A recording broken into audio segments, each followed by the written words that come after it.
Elemanladı günler dolup sevgine ukarap neler olup say. Hele yollar duman olur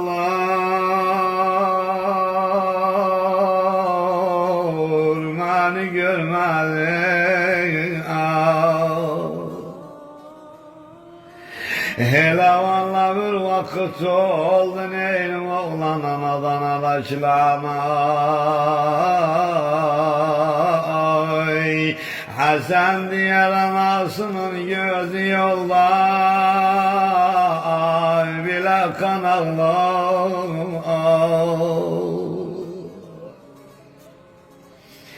Hele vallahi istemeyin anamay o kara banam düşsen yerim bile barbat olur bu derdimle ay. Ama halisi varsa gel halal ile ben gider oldum.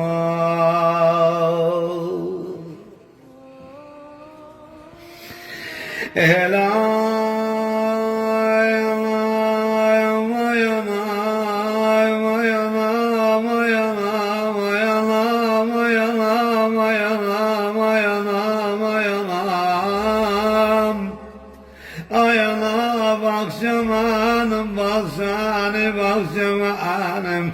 Ele bilmedim bu yolları dağladı Hasan diyarına yollar beni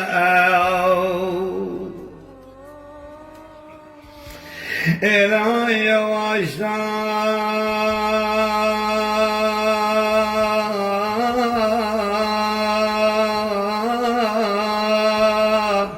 yerdiler bizi yana yavaştan. Ele vallahım hayızlar ayak başımda duruy. O diyar balaman oy, o diyar kardeşman, o diyar yoldaşman, ele o diyar dostlarman. Ay anam anam anam anam.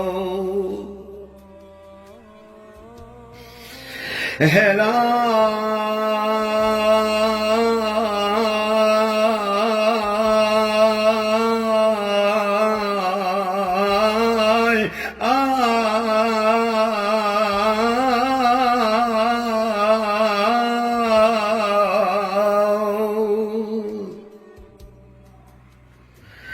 Ele Hasan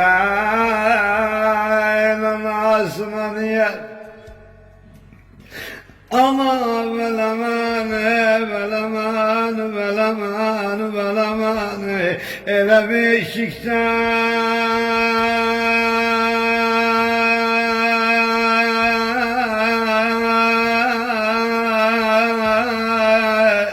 Hasan yar ana beleman eğer dünya düzgün işay kudama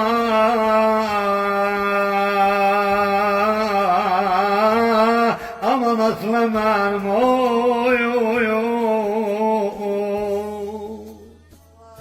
Bacılar masine Hasan yarına gene yaramam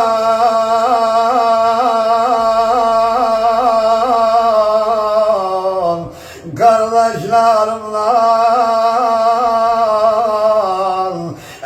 diyar valla Fuat kardeş yaramam.